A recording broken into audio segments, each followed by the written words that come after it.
Today I have for you a Thrift Treasures episode. Now, let me get out of the rain and get inside and show you what I have. But stay with me till the end because we're going to have a little kitchen talk. Okay, family, as you can see, I'm back inside.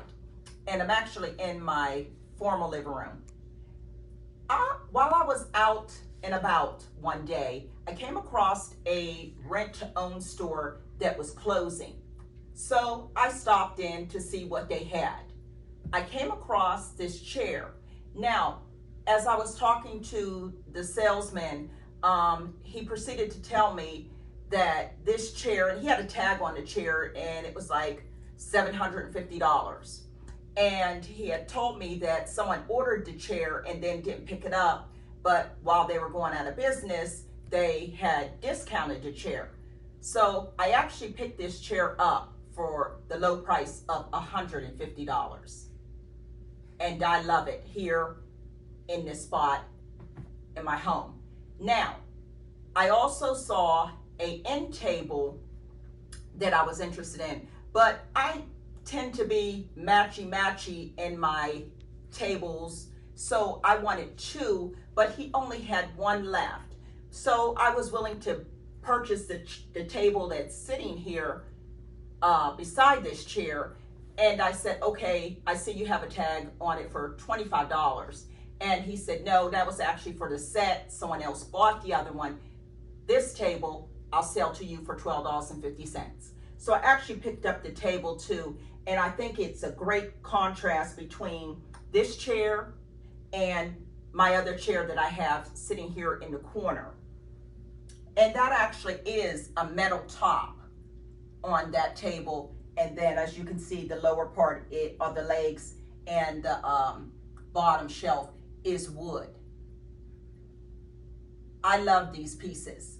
Now, let me say one more thing about a treasure that I picked up.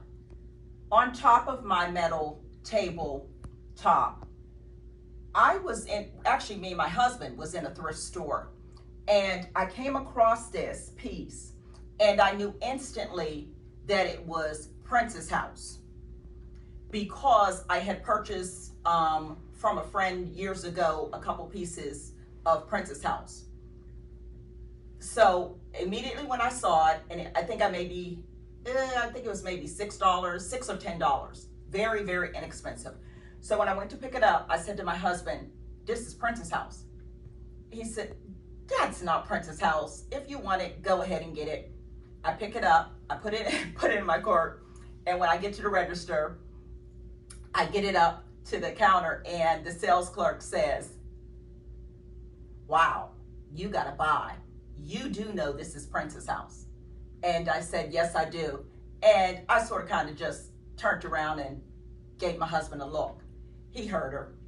So anyway, when I got it home, as you can see, I filled it with a vase filler and then added the bow. And I can actually take the lid off and on and change it out throughout the year if that's what I want to do. Stay with me. I have more.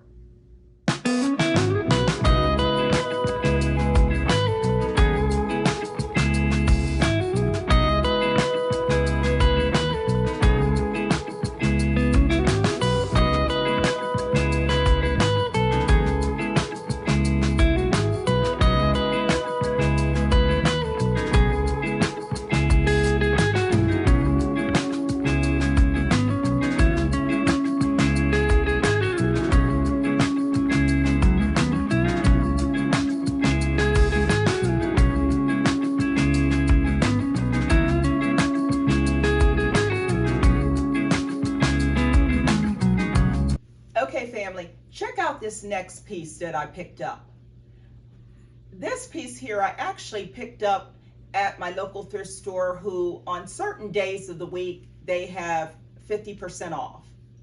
So when I first laid eyes on this, I did know that it was an African basket, and then to confirm, I turned the shadow box around and it actually has it written on the back of it.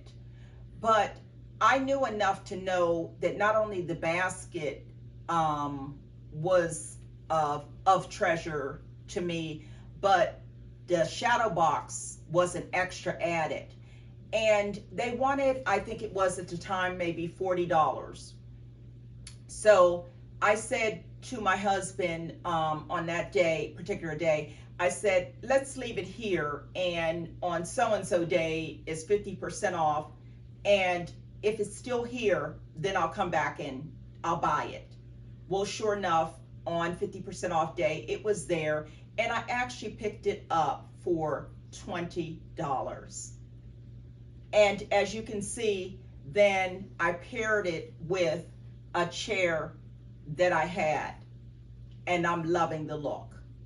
Stay with me, family, because I'm going to take you downstairs for more.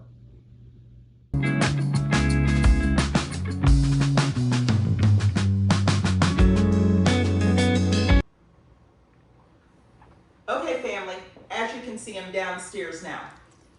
Now, this next piece that I purchased about a month ago, and it fits perfectly against the brick wall, but it's adjacent to my kitchen. So I'm thinking about having my painter actually paint it white. Now, let me know in the comment section your thoughts. And my thought process behind maybe painting it white is, if that's white and it's adjacent to the kitchen, and then when you go further to the left, that bare wall is actually going to be dressed with this 9-piece wall set that I picked up also at the thrift store. This is another thrift treasure. I actually picked this 9-piece set up for $8. And me and another thrift shopper got into a discussion about this set here because she was saying even if you mix and match it and don't use everything, the frames alone are worth a whole lot more than $8. And I think when I looked it up at home, when I got home and I looked it up, I think it retailed for most places over $100. But that's why I'm thinking of painting, having the buffet painted white, and then do the black with this 9-piece set with pictures along this wall. But again, let me know your thoughts in the comment section. Stay with me.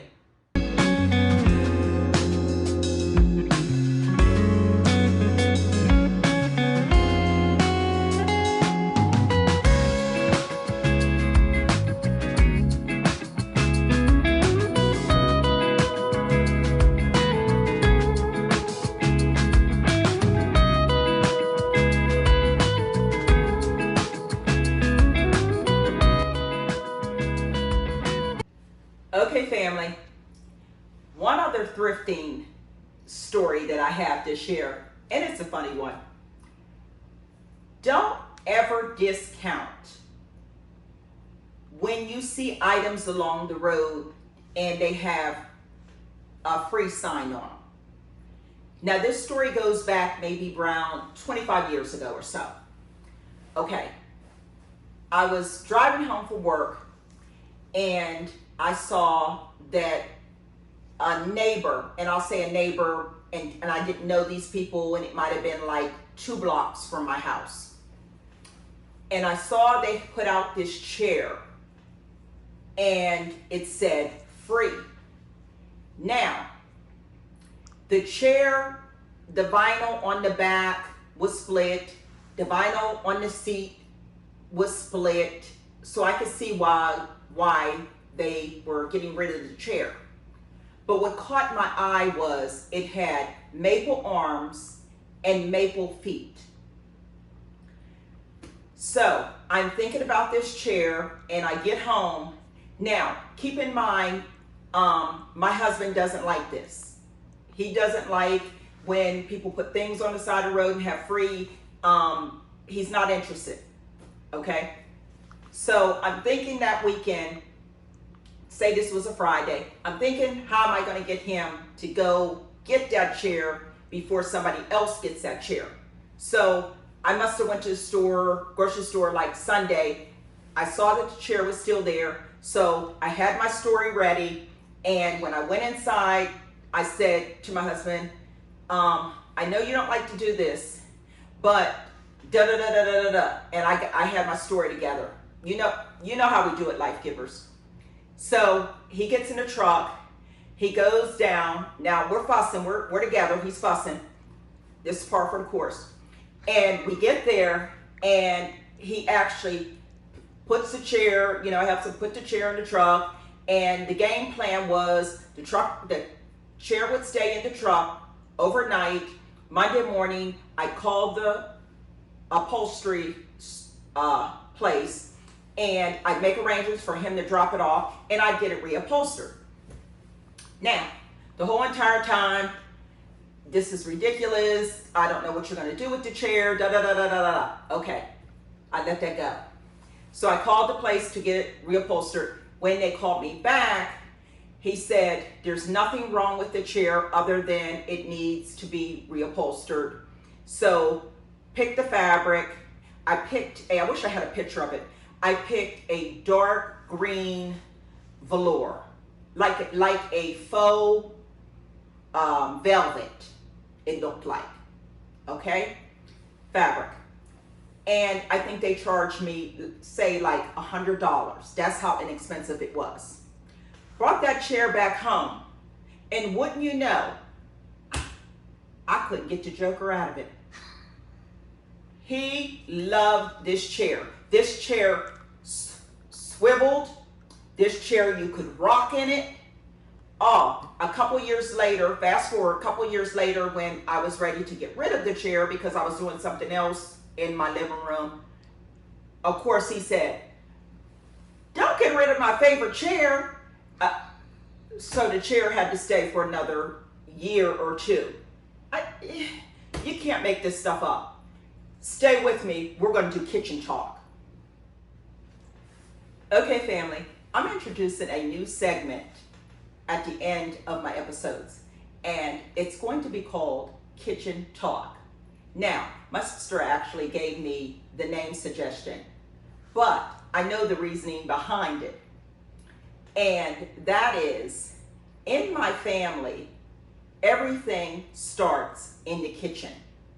Meaning, the best food, the best advice, the worst advice, the heated discussions, and the loving discussions. It all starts in the kitchen. So this segment is going to cover all of that and then some. But today, I'm actually going to give you 3 tips just in case you would be interested in becoming a thrift shopper. Now, before I get started into that, let me say this, because I have in the past had family and friends who were interested in becoming a thrift shopper, and sometimes it works out, sometimes it doesn't. And I say that because you have to have patience, you have to have time, and most of all, to me, it's a mindset of saving money. Okay? But if you're interested, I only have 3 tips. Now, the first tip I have is go to about 2 or 3, at least 3 different thrift stores in your area. Now, when you go to the different thrift stores, keep a mind's inventory of what they generally carry. Meaning, this is just an example. If you were to call me and ask me where you would find a piece of furniture, right now I could tell you at least 2 places that you could possibly get that furniture. If you were to call me and you would say, I'm looking for XYZ label of clothing, I could tell you exactly where to go. So that's what I mean by keeping an inventory of what the different thrift stores have. Number 2, keep a inventory list of what you want or need. I learned this the hard way. I can't tell you how many times, because something was so reasonable, that I came home with items I did not need. And it wasn't one time. And every now and then I catch myself, and I've been thrift shopping for well over 30 years now, and I still can get caught up. So that's why I'm saying keep inventory, whether in your phone, on paper, in your mind, when you go, of exactly what you want or need. Okay? Number 3, develop a relationship with one of the sales clerks. Now, I've said this plenty of times, and I'm sure by now you know, I have never met a stranger. And I understand everybody does not have that personality. But I'm saying that to develop a relationship with one of the salespeople, because from time to time you can either go there to the thrift store or call and tell that person exactly what you're looking for. And I guarantee you they will say if they have it or they're getting it possibly, or where to get it from. Okay? Now this is just one example. And I did this episode when I remodeled took my deck off and put a patio on, and I did an episode, a Thrift Treasure episode, about how I got my outdoor patio set. And you'll have to go back and look at that segment. But I got it for like, I think $90-some, but it was retail for like $1,200 or something like that at Home Depot or Lowe's. But how I got that was I was walking around my local restore, and I know a couple of the sales associates there. And while I was walking around, and it wasn't even summer, I think it might have been maybe spring, but I knew that what I wanted, so I knew to start looking. And I was walking around, and the one gentleman said to me, he said, hey, what are you looking for today? And just out of my mouth, I said, I'm actually looking for a outdoor set, outdoor table, and 6 chairs. And he looked at me and he said, are you serious? And I said, yes. He said, we just got a truckload in the other day. He said, and I think it might have been Home Depot or Lowe's. And he said, if you're serious, come in the back, check this out. Well, we get to the back, and of course the boxes are stacked yay high. Do you want a regular table? Do you want a round table? Do you want an extended table? And there's 2 chairs per box. How many boxes of chairs do you want? So I got just that, the extended table, 6 chairs, and then of course you know me. I said, well, since I'm buying the table and the 6 chairs, what's the discount today? So they threw in another 20% off, and I think I got everything for, I think it was like $90 or $99 or something like that. I mean, you can't beat that. So that's why I'm saying develop a relationship with someone in that thrift store. Now, if you have any questions about becoming a thrift shopper, leave the comments in the comment section. And until next time, be blessed.